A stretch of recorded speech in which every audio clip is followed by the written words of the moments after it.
how's from the winter ish in US to the heat of Dubai? How's it going so far for you? It's definitely the weather-wise. I think it's extremely hot here, and I think it helps that we're playing the night games, and also as for the Warriors teams, we've played 8 p.m. All the 3 games that we've played is at the 8 p.m. So we've been a bit lucky, I should say, to be able to get all 8 p.m. games so far.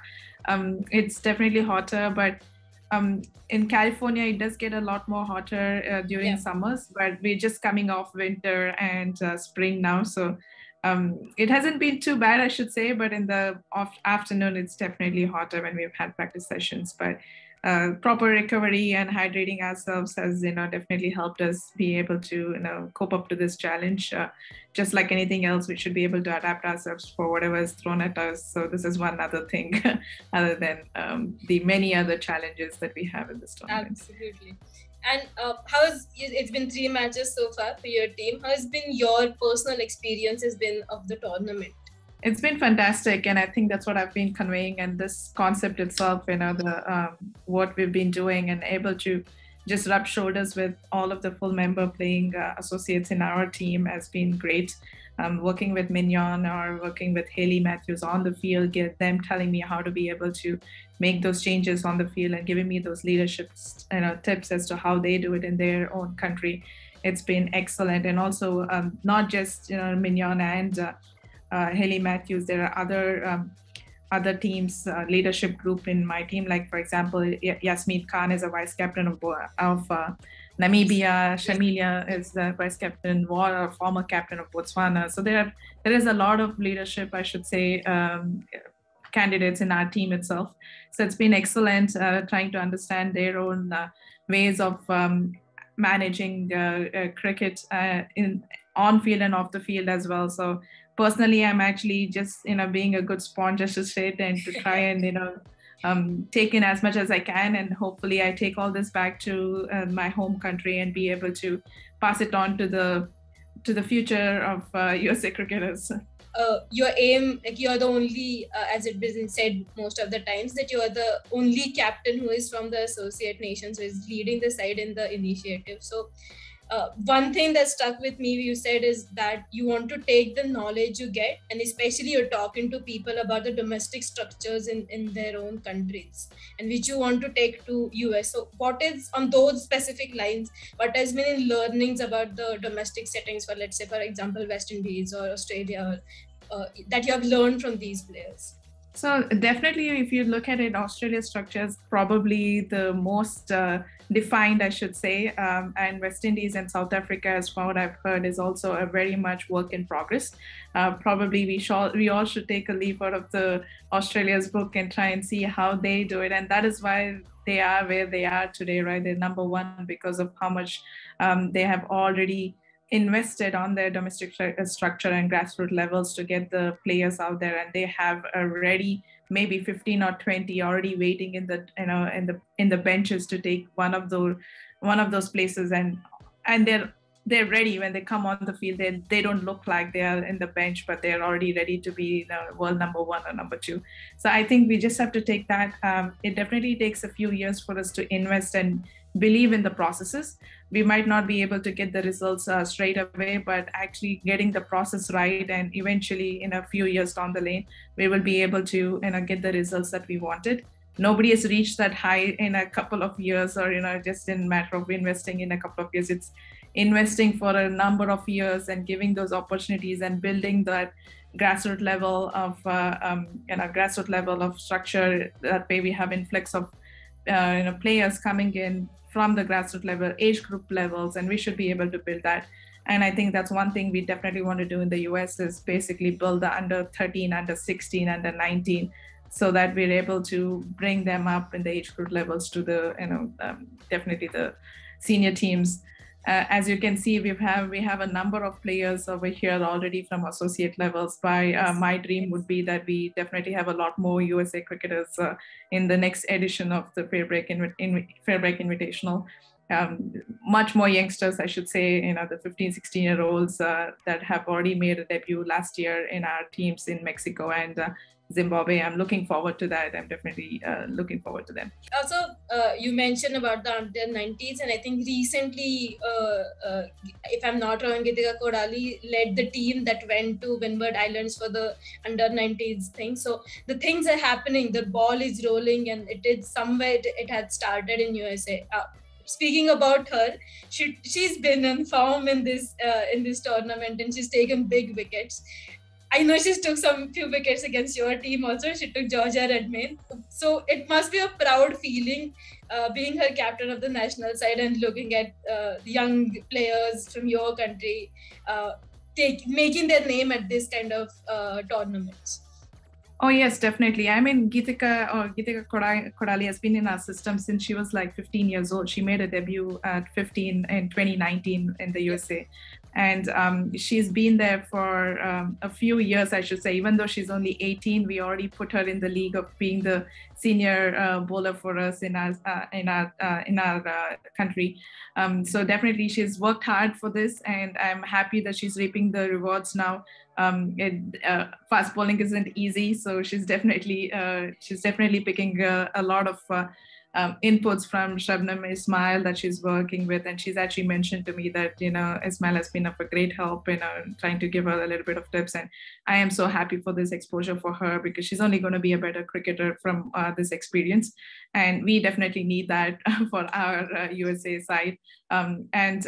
Definitely, I think that's why I said like I want more of our girls to be able to have this kind of an exposure, and personally for me as well, just working with Mignon and even Julia Price and just Hayley Matthews, just working with them and playing with them, I can already see how much of an impact they do in our cricket skill-wise already. So I just am so grateful for this opportunity, and I'm sure that's what everybody is feeling. Do you think that you have played a lot of qualifying games as a team, as a unit? And do you think when you go back, this will be one of the topics that will be part of discussions in the US team? Oh, yes, definitely. And I think, like Mignon said, we definitely need to play in the US a lot more competitive cricket and be able to play teams that are higher ranked than us. Because when we go to global qualifiers or ICC, all of the teams are mostly higher ranked than us. I should say all of them when we go, and we probably are the lowest ranked. So it's definitely important that we play a higher ranked teams and challenge ourselves in bilateral series with not much at stake, because when we go out there in ICC tournament, every game is at stake. You have to be at your best. So we're not able to probably take a lot more risk, but we might be able to do a lot more when we just play bilateral series and then be able to have matchups and being able to do those analysis and actually be prepared for when we go for global qualifiers. Playing them once in 2 years in a global qualifiers might not be the ideal preparation, I would say. So it definitely requires us to be able to prepare the right way to be able to get the results when we go out there. Also, speaking about global qualifiers, 2019, I just remember reading in one of our interviews that you said the team that went into the tournament and team that came out of the tournament, there were two different teams. You felt like within the tournament you improved as a team. And what are your reflections on that particular tournament in Scotland? Yeah, and I think as a USA team, we actually just won the last game against Namibia. But I think over the period of, I think, 2 weeks that we stayed there, we were improving constantly. The scorecards didn't show that, but definitely on a personal, on the personal note, and also as a team, we were doing the right things. We were checking off all the boxes and doing the right thing to be able to get that what we wanted to get out of the tournament. When we go out in any of the global qualifiers that we know we've been put against for some of the bigger teams who are higher ranks, playing maybe even professional cricketers with contracts and who are playing cricket all through the year. Yep. So when we go out there, I think the expectations are more about trying to take as much positivity and take as much learnings as we can and get our learnings to the next level, and which we could already see in 2021 when we played in the Mexico or in Zimbabwe.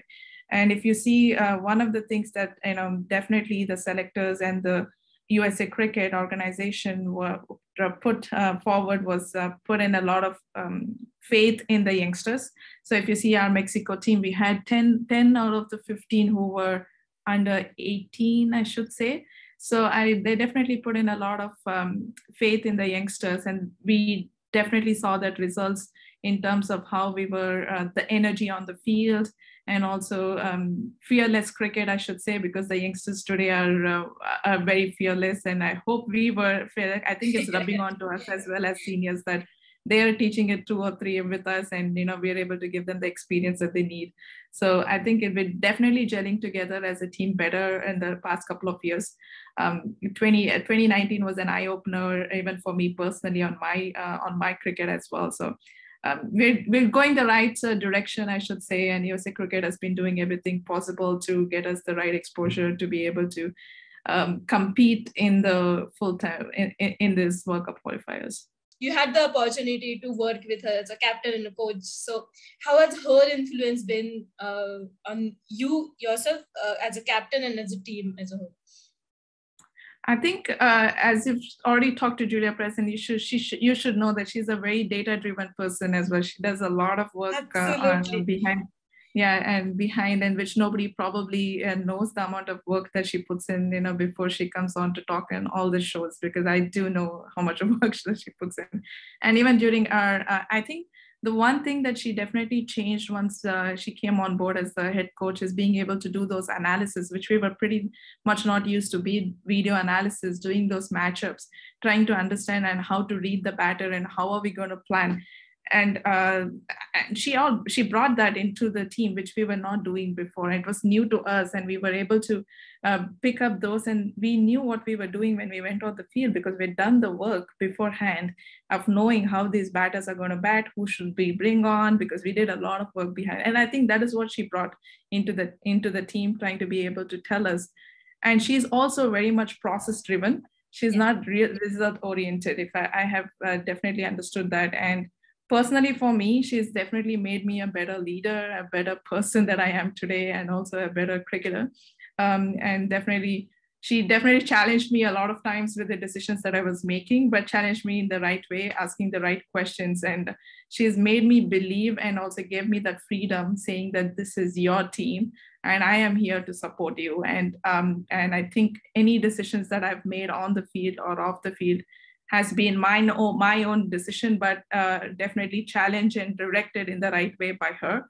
And I don't say I've made the right decision like all the time, but I think she has supported me even when I've made the wrong decisions, and probably even took it on her that it was her decision when I've made the wrong decision. So I think she definitely has been a very positive impact on many of the players, not just me, and the entire team, and also building this whole domestic structure and domestic pathways for us to be able to from here take it forward to the next level for USA Cricket in the next 5-6 years. I think she's laid that foundation.